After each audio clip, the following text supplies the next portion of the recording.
अस्सलामुअलैकुम दोस्तों, कैसे हैं आप सब। मैं आप सबको यूट्यूब चैनल इंग्लिश लिटरेचर पे वेलकम कहती हूँ। आज के वीडियो के अंदर जो हम टॉपिक कवर करने जा रहे हैं दैट इज़ एन एबॉड। ये एक एबॉड है। एबॉड कहते हैं ऐसी पोइम या ऐसा पीस ऑफ म्यूजिक जो कि डॉन या अर्ली मॉर्निंग के लिए लिखा जाता है। तो द गुड मोरो बेसिकली एक मॉर्निंग लव पोइम है जिसको लिखने वाले हैं जॉन डन।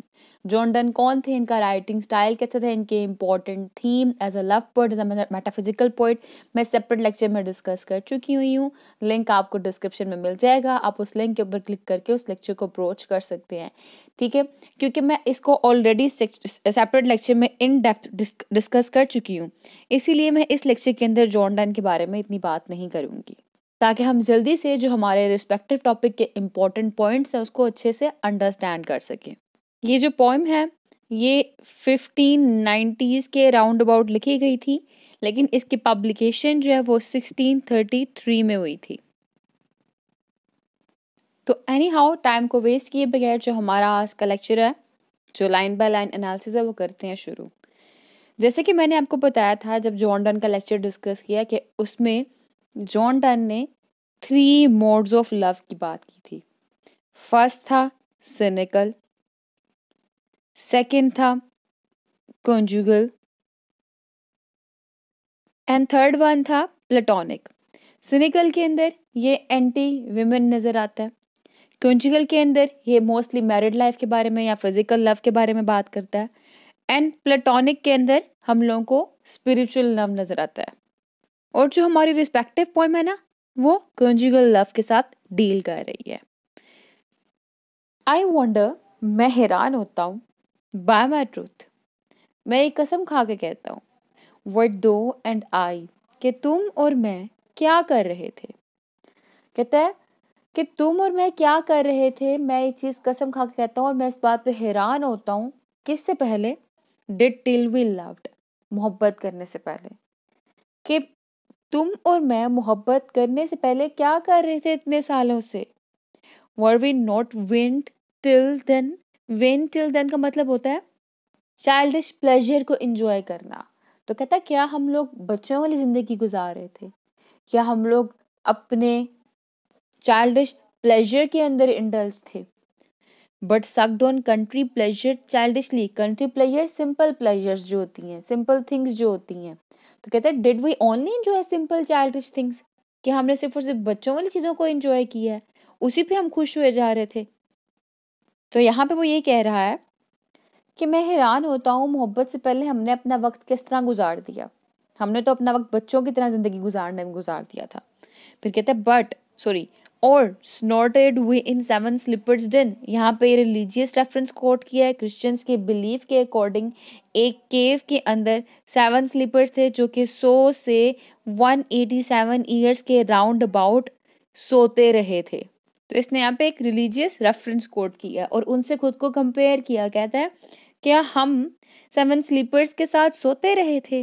टॉसो इट्स ट्रू, यानी कि टॉसो का मतलब होता है it's true. But this all pleasures fancies भी ड्रीम की तरह होना। कहते हैं लेकिन सारी की सारी जो प्लेजर्स है ना, ये ख्वाब की तरह की हैं।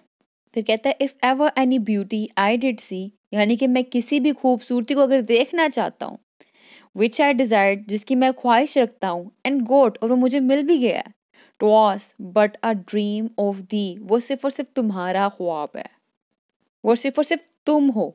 यानी कि पूरे इस स्टेंजा के अंदर वो अपनी बिलविड को प्रेज कर रहा है और उसे प्रेज करने के लिए इसने डिफरेंट काइंड ऑफ रेफरेंस को यूज़ किया। जैसा कि कह दिया कि क्या हम बच्चों वाली ज़िंदगी गुजार रहे थे, क्या हम 7 स्लीपर्स के साथ सो रहे थे, जितनी भी ये प्लेजर थी ये क्या है, सिर्फ और सिर्फ एक ख्वाब होती हैं, लेकिन मेरा ख्वाब सिर्फ तुम हो। तो स्टेंजा बेसिकली कॉन्जुगल लव यानी कि फिजिकल लव को रिफ्लेक्ट कर रहा है और ये फर्स्ट स्टेंजा बहुत इंपॉर्टेंट है।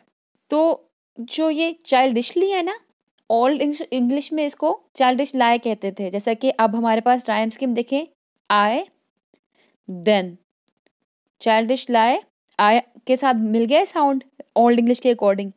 फिर उसके बाद स्लीपर्स देन, तो ए बी हो गया, फिर बी है हमारे पास, फिर सी है हमारे पास, फिर दी है हमारे पास। तो इसकी राइम स्कीम बन गई ABABCCC। ये इस स्टेंजा की राइम स्कीम बन गई। इसमें टोटल 7 लाइंस थी और 7 लाइन स्टेंजा को हम लोग हैप्टेड कहते हैं।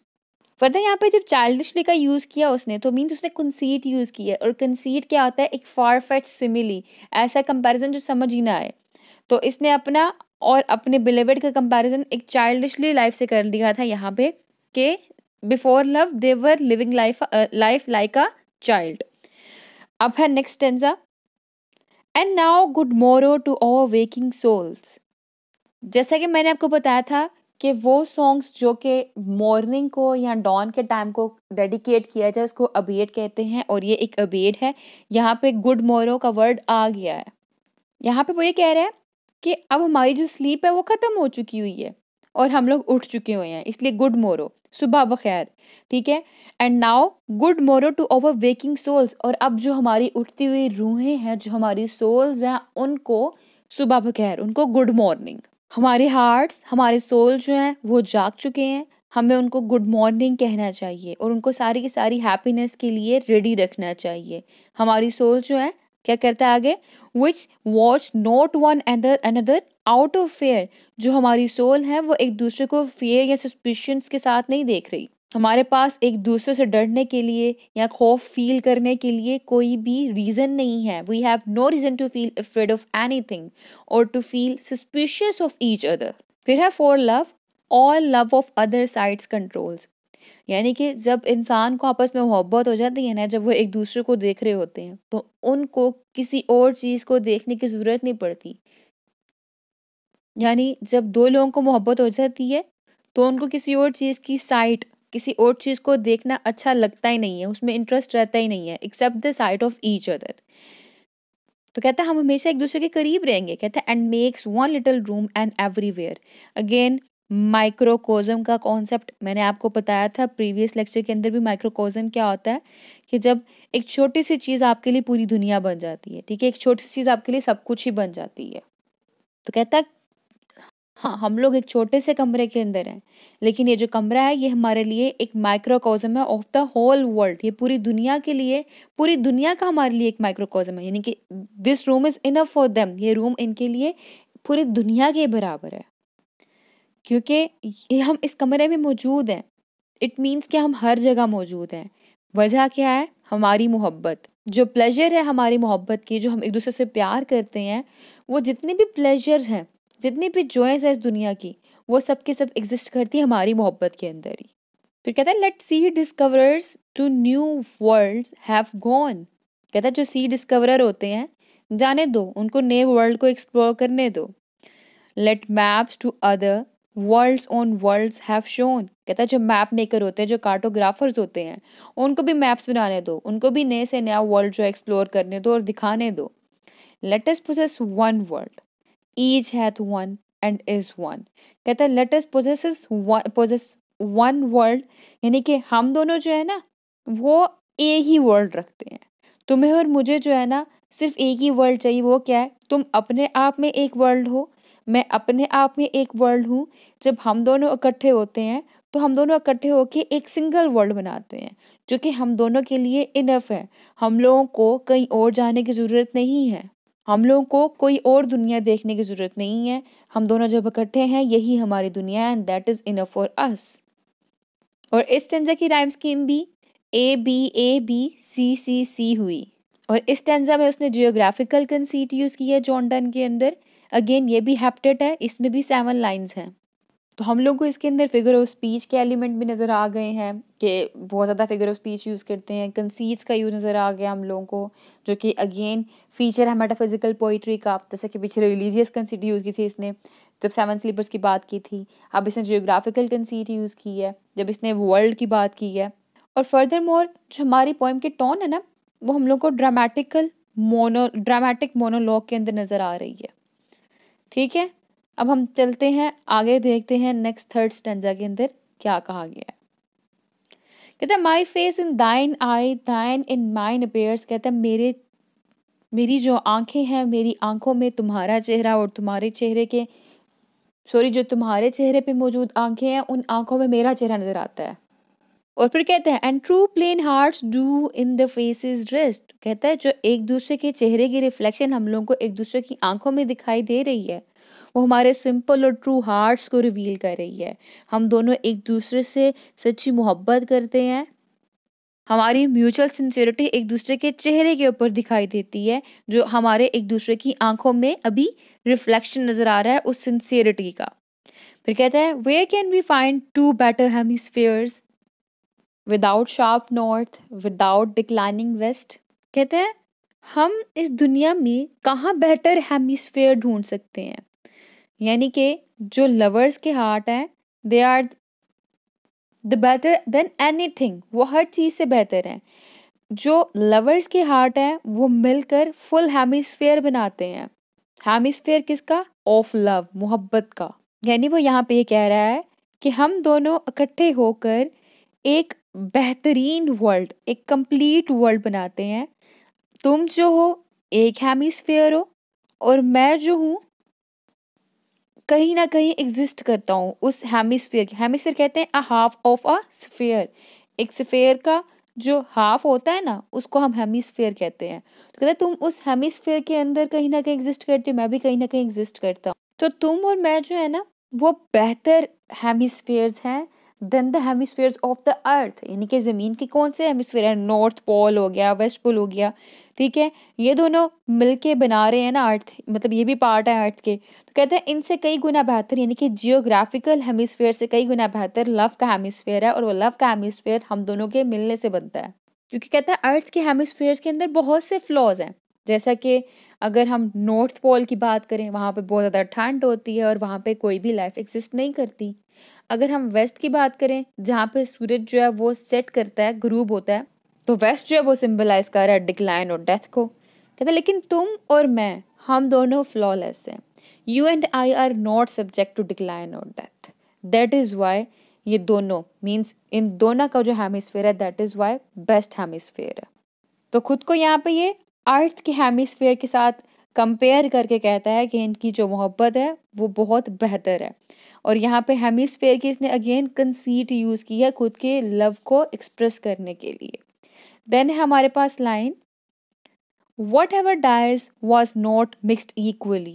तो कहते हैं दुनिया में अगर कोई चीज़ ख़त्म हो जाती है, कोई मर जाती है, तो इसका मतलब क्या है? उसके अंदर जो एलिमेंट्स हैं उनको हारमोनियस वे में नहीं रखा गया था। जो एलिमेंट्स के कम्बिनेशन थे वो हारमोनियस यानी कि बैलेंस्ड वे में नहीं थे। तो बैलेंस बहुत ज़रूरी है परमानेंस के लिए। तो इसलिए कहता कि अगर यहाँ पे हारमोनियस कम्बिनेशन हो एलिमेंट्स का तो कोई भी चीज़ कभी भी ख़त्म ना हो। ठीक है, तो ये लाइन इंपॉर्टेंट है। इवन कि ये पूरा का पूरा थर्ड स्टेंजा बहुत ज़्यादा इंपॉर्टेंट है। इनमें से कई फर्स्ट 2 लाइन्स भी एग्जाम में आ चुकी हुई हैं, सेकंड 2 भी आ चुकी हैं, थर्ड 1 भी आ चुकी है, मतलब ये वाली लाइन, और लास्ट वाली भी लाइन एग्जाम में रिपीट हुई हैं। तो ओवरऑल ये स्टेंजा ही बहुत ज़्यादा इंपॉर्टेंट है। फिर कहता है if our 2 loves be one और दो एंड आई, यहाँ पे कह रहा है तुम्हारी मोहब्बत और मेरी मोहब्बत दोनों वन है, यानी कि एक ही जैसी हैं। In other words you and I constitute one being, कि तुम और मैं एक ही चीज़ है, बैलेंस हार्मनी है तुम में और मुझ में। और जब हम इकट्ठे होते हैं ना तो हम लोग सेपरेट पर्सन्स नहीं होते, लेकिन हम लोग एक ही शख्स बन जाते हैं, क्योंकि तुम और मैं दोनों एक ही क्वालिटी रखते हैं। तुम और मैं एक दूसरे से बहुत ज़्यादा मोहब्बत करते हैं, और मोहब्बत कितनी? इक्वली, एक जितना प्यार। अगेन हार्मनी है, बैलेंस है हमारी मोहब्बत के अंदर, और इसी मोहब्बत की वजह से कोई भी हम लोगों को स्लो डाउन नहीं कर सकता। लव सो अलाइक यानी कि एक जैसी मोहब्बत रखना। That none do slacken none can die, कि कोई भी हम लोगों को सेपरेट नहीं कर सकता, स्लो डाउन नहीं कर सकता। और क्योंकि हमारे अंदर हार्मनी मौजूद है, और जैसा कि इसने पीछे बताया कि अगर हार्मनी है तो कोई भी चीज़ ख़त्म नहीं होती, इसलिए कह रहा है क्योंकि हमारे अंदर हार्मनी मौजूद है, बैलेंस है, that is why none can die, हम में से कोई भी मर नहीं सकता। तो क्योंकि हम लोग जो इमोर्टलिटी की कंडीशन है उसको फुलफिल करते हैं, यानी कि मिक्सचर ऑफ एलिमेंट्स की बात कर रहा है, वही हार्मोनियस की बात कर रहा है, that is why we shall not die. ठीक है, और यहाँ पे हमारी ये पोएम हुई एंड। और इसमें इसने whatever dies was not mixed equally, यहाँ पे इसने एल्केमी का फॉर्मूला यूज़ किया है, which is again a conceit, जो कि अगेन कंसीट है। और ये एक इसने इन लास्ट 3 के अंदर लॉजिकल आर्ग्यूमेंट दिया है। लॉजिकल आर्ग्यूमेंट भी फीचर है मेटाफिजिकल पोइट्री का, और ये आर्गुमेंट बिल्कुल करेक्ट है। लेकिन फैक्ट की बात यह है कि जो लव है वो इमॉर्टल नहीं है, लेकिन पोइट यहाँ पे सब कुछ जानता भी है कि लव इमॉर्टल नहीं है, बट अपने फेयर ऑफ हार्ट को सेटिस्फाई करने की कोशिश कर रहा है। तो ये एक स्वीटेस्ट लव लिरिक्स थे इंग्लिश पोइट्री के अंदर, ड्रामेटिक मोनोलॉग की फॉर्म में लिखा गया है। इसके अंदर लव जो है वो हम लोगों को एक एक्सटेटिक मोड ऑफ जॉय के अंदर नजर आ रहा है। That's all. राइम स्कीम इसमें ए बी सी बनी है। अगेन ये भी हैप्टेट है, तो स्टैंजा ओवरऑल जो है सेम राइम स्कीम फॉलो कर रहा है। हर स्टैंजा और पोएम सारी की सारी 7 लाइन्स के ऊपर बेस कर रही है, मतलब 7 7 7, तो टोटल 21 लाइन्स है इसके अंदर।